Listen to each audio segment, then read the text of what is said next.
کر کے یہ جو الفاظ اختیار کیے، جس کا میں ولی اس کا علی ولی، جس کا میں مولا اس کا علی مولا، کیا مراد ہے اس سے؟ اللہ کے پیغمبر کو اگر اس طرح کا کوئی اعلان کرنا تھا تو اس کا سب سے اچھا موقع تو وہ تھا جبکہ حجۃ الوداع میں سب لوگ جمع ہوئے تھے۔ پھر اگر کوئی غامدی صاحب کو منکر حدیث کہے، کوئی کہے کہ غامدی صاحب حدیث کے منکر نہیں ہیں، وہ پک اینڈ چوز والے نہیں ہوتے، نہیں، الزامات ہیں، ہم آپ کو عملی طور پہ دکھا رہے ہیں۔ اعوذ باللہ من الشیطان الرجیم، بسم اللہ الرحمن الرحیم۔ تمام ناظرین کی خدمت میں السلام علیکم ورحمۃ اللہ وبرکاتہ۔ ناظرین چلتے ہیں، غامدی صاحب کی حدیث غدیر کے حوالے سے گفتگو ہے، اس کو سماعت فرمائیے، پھر انشاءاللہ اس کے اوپر کچھ گزارشات جو ہیں وہ عرض کریں گے۔ آیات اللہ کی جانب سے نازل کی گئی تھی۔ کہا جاتا ہے کہ اللہ کے پیغمبر نے اپنے بعد کے کچھ فیصلے ہیں جو سیدنا علی کے حق میں کر دیے تھے۔ روایت کیا ہے، میں روایت پڑھ دیتا ہوں، پھر ہم صاحب کی جانب بڑھیں گے۔ روایت یہ ہے کہ نبی صلی اللہ علیہ وسلم نے خالد بن ولید رضی اللہ تعالیٰ عنہ کی جگہ حضرت علی کو یمن بھیجا تاکہ غنیمت کے خمس سے یعنی 5ویں حصے کو لے آئیں۔ صحابی فرماتے ہیں کہ مجھے علی رضی اللہ تعالیٰ عنہ سے بہت بغض تھا اور میں نے انہیں غسل کرتے ہوئے دیکھا۔ میں نے خالد رضی اللہ تعالیٰ سے کہا کہ تم دیکھتے ہو کہ علی نے کیا کیا؟ انہوں نے ایک لونڈی کی صحبت اختیار کی۔ پھر جب ہم نبی صلی اللہ علیہ وسلم کی خدمت میں حاضر ہوئے تو میں نے آپ سے اس کا ذکر کیا۔ آپ صلی اللہ علیہ وسلم نے دریافت کیا کہ بریدہ تمہیں علی کی طرف سے بغض ہے؟ میں نے کہا ہاں۔ فرمایا علی سے دشمنی نہ رکھنا، یہ خمس کا مال اس کا زیادہ حقدار ہے۔ اسی طرح سے بعض روایت میں آتا ہے کہ حضرت علی سے میں سب سے زیادہ محبت کرتا ہوں۔ امام احمد کی روایت میں ہے کہ رسول اللہ صلی اللہ علیہ وسلم نے فرمایا علی سے دشمنی مت رکھو، وہ میرا ہے اور میں اس سے ہوں۔ ایک اور روایت میں آتا ہے کہ جب میں نے شکایت کی تو رسول اللہ کا چہرہ سرخ ہو گیا اور فرمایا جس کا میں ولی ہوں اس کا علی بھی ولی ہے۔ اسی طریقے سے بعض روایت میں آتا ہے کہ میرے بعد علی تمہارا ولی ہے، لہٰذا اس سے بغض نہ رکھو۔ ہم سب غدیر خم کا بڑا مارکت العرا واقعہ ہے۔ استدلال کیا جاتا ہے کہ اللہ کے پیغمبر نے خلافت کو منتقل کر دیا تھا اس واقعے میں سیدنا علی کے سپرد کر کے۔ یہ جو الفاظ اختیار کیے، جس کا میں ولی اس کا علی ولی، جس کا میں مولا اس کا علی مولا، کیا مراد ہے اس سے؟ اس سے کیا مراد ہے یہ تو بات کا مسئلہ ہے۔ سب سے پہلے یہ دیکھنا چاہیے کہ واقعہ جیسے کہ بیان ہو رہا ہے، کیا فی الواقع اپنے پس منظر کے لحاظ سے اس تعبیر کا محتمل ہے جو کی جا رہی ہے؟ اللہ کے پیغمبر کو اگر اس طرح کا کوئی اعلان کرنا تھا تو اس کا سب سے اچھا موقع تو وہ تھا جبکہ حجۃ الوداع میں سب لوگ جمع ہوئے تھے۔ وہی موقع ہے جس میں صحابہ کرام کو آپ نے آخری نصیحتیں کی ہیں۔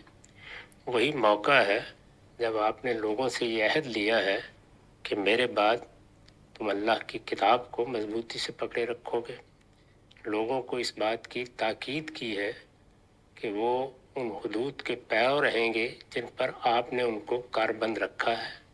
اسی طرح سے دین کے بعض مہمات مسائل کی طرف توجہ دلائی ہے۔ بعض چیزیں جو اس وقت تک کبھی اصلاح نہیں ہو سکی تھیں، ان کی اصلاح کے بارے میں بعض اقدامات کا اعلان کیا ہے۔ تو یہ سب چیزیں اس موقع پر ہو گئیں۔ اگر ایسا کوئی واقعہ ہونا تھا یا اس طرح کا کوئی معاملہ پیش نظر تھا تو اس کی بہترین جگہ وہ تھی، وہاں اس کا اعلان کر دیا جاتا۔ پھر رسالت میں آپ صلی اللہ علیہ وسلم، پھر ہم اسی بھی ابھی غامدی صاحب کی خدمت میں کچھ گزارشات عرض کرتے ہیں کہ غامدی صاحب فرما رہے ہیں کہ اگر رسول اللہ صلی اللہ علیہ وسلم کو خلافت کا یا امامت کا یا اپنی جانشینی کا اعلان کرنا ہوتا تو سب سے بہترین موقع ان کے پاس کہاں پہ تھا؟ حج کا تھا۔ اب ہم جب حج کے موقع پر دیکھتے ہیں کیا رسول اللہ صلی اللہ علیہ وسلم نے وہاں پر کچھ بیان کیا یا نہیں کیا؟ ٹھیک ہے، ہم اگر اسی غامدی صاحب والی بات کو لیں تو غامدی صاحب ہم آپ سے یہ کچھ سوالات کرنا چاہیں گے، جس سے آپ ہمیں یہ بتائیے کہ صحابہ نے یہ جو کام کیا یہ درست تھا یا نہیں تھا؟ ٹھیک ہے، میں روایات آپ کے سامنے لے کر آتا ہوں۔ جی، یہ پہلے دیکھیں کہ رسول اللہ صلی اللہ علیہ وسلم نے حجۃ الوداع کے موقع پر خطبہ دیا، ٹھیک ہے جی، خطبہ دے کے وہاں پر اس چیز کی وضاحت کی، یہ روایت صحیح ہے جیسا کہ میں آپ کی خدمت میں عرض کر رہا ہوں، الاحادیث المختارہ یخطب فی حجۃ الوداع، ٹھیک ہے، وہاں پر کیا کہا کہ وَإِنْ أُمِّرَ عَلَيْكُمْ عَبْدٌ حَبْشِيٌّ مُجَدَّعٌ فَاسْمَعُوا لَهُ وَأَطِيعُوا۔ رسول اللہ نے اس امر کی طرف اشارہ کیا آگے اور بھی روایات سے میں دکھاؤں گا کہ رسول اللہ نے باقاعدہ اعلان کیا کہ اگر تمہارے اوپر ایک غلام، حبشی غلام جو ہے وہ بھی نافذ کر دیا جائے اور تمہارا امیر مقرر کر دیا جائے تو کیا کرنا ہے تم نے؟ فاسمعوا لہ واطیعوا، رسول اللہ نے یہاں پہ کلی بات کی، لوگوں کا ذہن بنایا۔ یعنی آپ دیکھیں خود غامدی صاحب بھی اس چیز سے ایگری کریں گے کہ رسول اللہ صلی اللہ علیہ وآلہ وسلم نے جب تبلیغ دین شروع کی ہے تو بہت سے امور کو تدریجاً بیان کیا ہے، لوگوں کو پہلے ذہنی طور پر تیار کیا، اس کے بعد پھر احکامات کا نفوذ۔ یہ نہیں ہے کہ جیسے رسول اللہ نے اپنی رسالت کا اعلان کیا بس تمام خدا کی طرف سے احکامات کو نافذ کرنا شروع کر دیا۔ یعنی بہت سی ایسی چیزیں تھیں جو جاہلیت کے زمانے میں تھیں، ان کو آہستہ آہستہ ختم کیا اور بہت سی چیزوں کو امپلیمنٹ کیا۔ تو حدیث صحیح، خیلی ممنون۔ تو یہ ایک حدیث تھی۔ اس کے بعد پھر ہم جب آگے بڑھتے ہیں تو مسند احمد میں ہمیں مسند الامام احمد ابن حنبل الجزء الخامس والاربعون، یہ کون سی جلد ہے جی؟ 45ویں، موسط الرسالہ کی چاپ ہے۔ اس میں جب ہم جائیں گے تو یہاں پر دیکھیے گا کہ رسول اللہ نے کیا ارشاد فرمایا، دیکھیے گا یہاں پر پھر اسی حدیث کو کہ سمعت نبی اللہ، میں نے رسول اللہ کو سنا بعرفات یخطب، کہ جو عرفات کے مقام پر خطبہ دے رہے تھے، جہاں پہ آپ نے جو گانا کے دین کے مسائل بتائے، وہاں پہ رسول اللہ نے یہ بھی چیز بھی بیان کی ہے، کہا کہ اور قال وسمعت یقول ان استعمل علیکم عبد یقودکم بکتاب اللہ فاسمعوا لہ واطیعوا، کہ اگر تمہارے اوپر ایک غلام بھی نافذ ہو جائے جو تمہاری قیادت کرے، رہنمائی کرے اللہ کی کتاب کے ساتھ، تو کیا ہے اس کی تم نے اطاعت کرنی ہے اور اس کی بات کو سننا ہے۔ اور نیچے بھی بالکل اسی روایت کو بیان کیا ہے کہ جو میں ابھی اوپر بیان کر رہا تھا، یعنی روایتیں بالکل صحیح ہیں۔ اچھا، اس کے بعد صحیح سنن ابی داؤد میں چلتے ہیں۔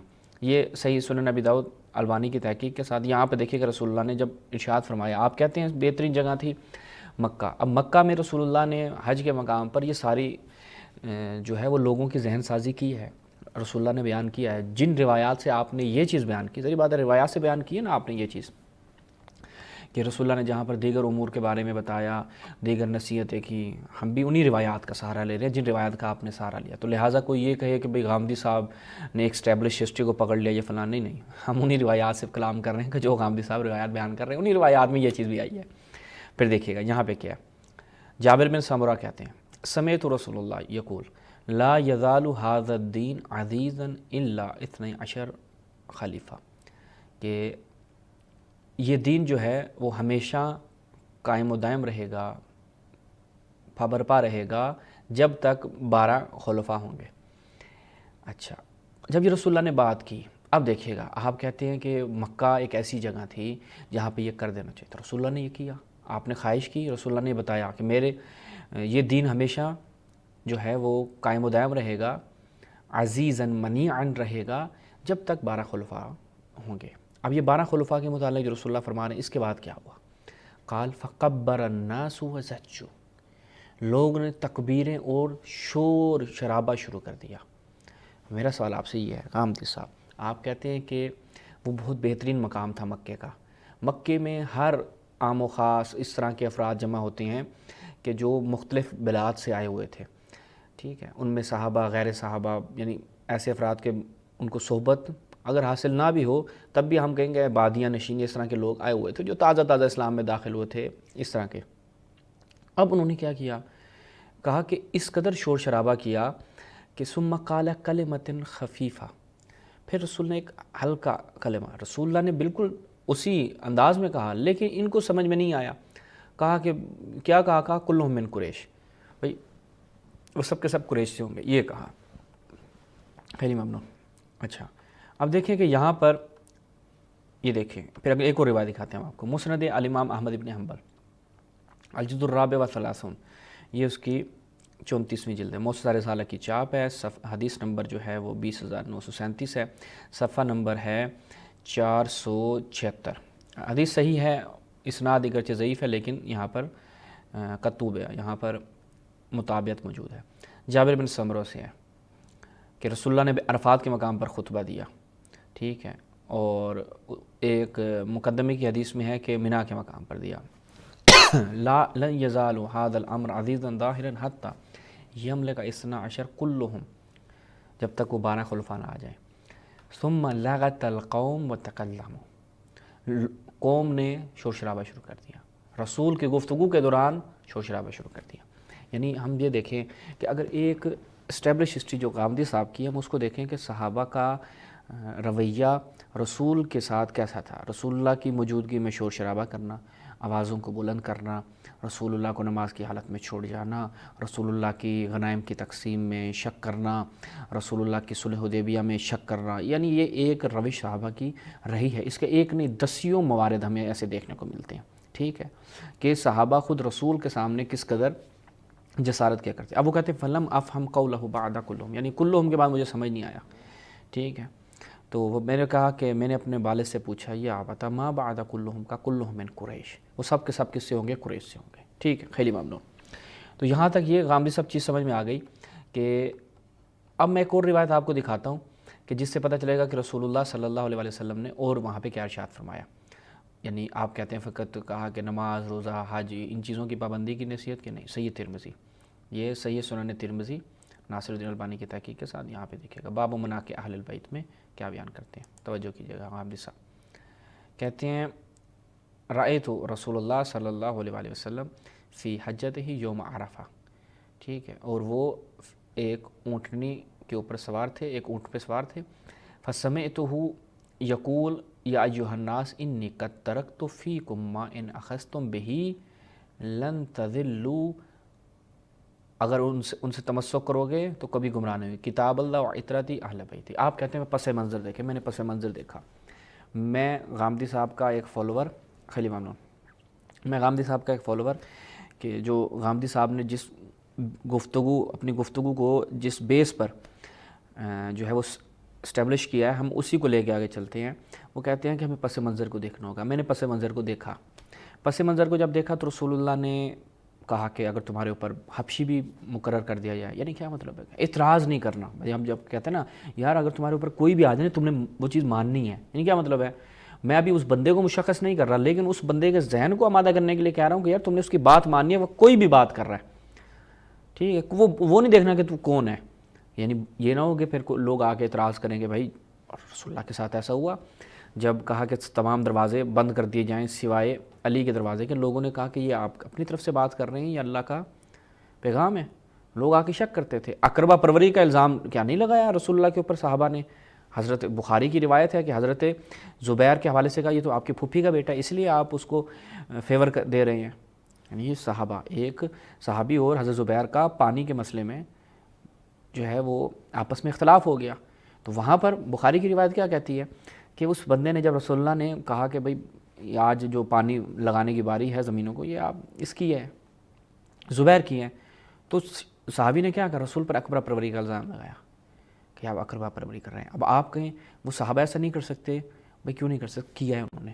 بشری تقاضوں کے مطابق آپ لوگ اس وقت یہ تو کہہ دیتے ہیں کہ حضرت زہرا سلام اللہ علیہ کو فطرتاً بشری تقاضا تھا، انہوں نے اپنا حق طلب کر لیا. انسان کے ذہن میں آ جاتا ہے کہ انسان کے ذہن میں یہ چیز نہیں آتی. انسان ان وسوسوں سے، ان چیزوں سے پاک ہے. آپ ہمیں یہ بتا دیجئے تاکہ ہمیں بھی سمجھ میں آ جائے کہ بھئی صحابہ جو ہے نا وہ ان تمام چیزوں سے پاک و مبرہ ہیں، صاف ہیں. ان کے اوپر شیطانی وسوسے یا اس طرح کی چیزیں نہیں آتی. ایک عام بندے کے ذہن میں آ جاتا ہے کہ بھئی یہ کیونکہ پھپھی کا بیٹا ہے اس لیے ان کو فیور کر رہا ہے. وہ صحابہ کے ذہن میں آتا تھا، رسول پہ اقربا پروری کا الزام لگاتے تھے. اسی چیز کے پیش نظر رسول اللہ نے وہاں پر کیا بیان کیا؟ کہا کہ اگر تمہارے اوپر ایک حبشی غلام بھی نافذ کر دیا جائے، آ جائے، امیر مقرر کر دیا جائے تو اس کی تم نے اطاعت کرنی ہے. پھر کیا فرمایا؟ آگے بتایا کہ 12 خلفاء ہوں گے. پھر کیا بتایا؟ انی تارکن فیکم ثقلین، تمہارے درمیان 2 چیزیں چھوڑ کے جا رہا ہوں، کتاب اللہ و عطرتی اہل بیتی. اب غامدی صاحب کہتے ہیں اب یہاں پر کیا ہوتا ہے؟ یہاں پر فوراً جو ہے حالات بدل جاتے ہیں، جذبات بھی بدل جاتے ہیں. فوراً قرآن مجید، بھئی قرآن مجید نے اہل البیت فقط ان کو کہا ہے. فدق کا مسئلہ فوراً احادیث، اب حضرت ابوبکر نے یہ کہا تھا. پھر اگر کوئی غامدی صاحب کو منکر حدیث کہے، کوئی کہے کہ غامدی صاحب کیا کہتے ہیں، آپ کی خدمت میں عرض کریں جناب احادیث کے منکر نہیں ہیں، وہ پک اینڈ چوز والے نہیں ہیں، وہ کہتے ہیں نہیں یہ الزامات ہیں، ہم آپ کو عملی طور پہ دکھا رہے ہیں.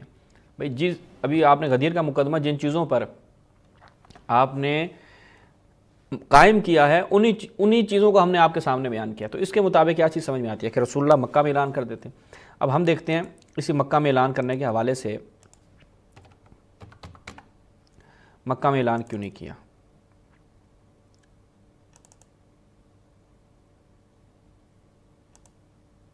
یہ بخاری کی روایت دیکھتے ہیں ہم،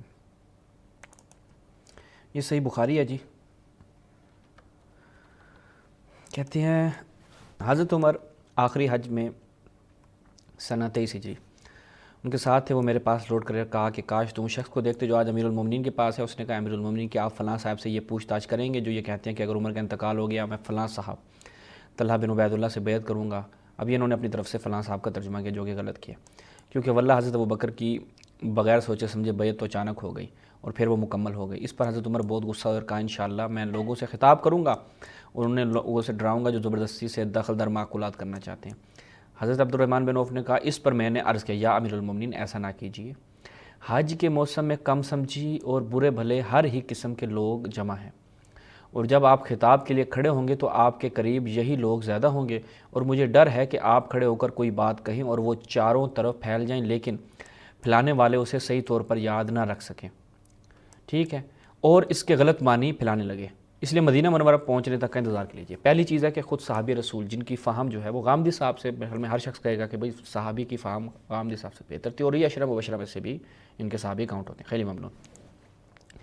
تو لہٰذا وہ جو پہلا ایک غامدی صاحب نے مقدمہ رکھا کہ بیان کر دینا چاہیے تھا کہاں پہ، مکہ میں، تو ہم نے مکہ کے حوالے سے آپ کی خدمت میں ساری چیزیں بیان کر دیں اور ان روایات کو بھی رکھا، پس منظر کو بھی ہم نے رکھ دیا، مکہ میں بیان کرنے نہ کرنے کا پس منظر مکہ میں بیان کیا تو کیا کیا، وہ ساری چیزیں آپ کے سامنے ہم نے کھول کے یہاں پر بیان کر دی ہیں، رکھ دی ہیں.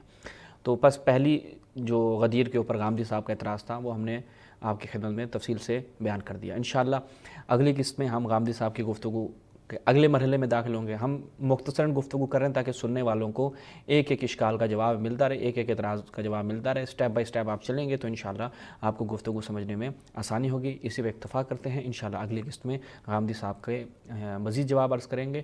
والسلام علیکم ورحمۃ اللہ.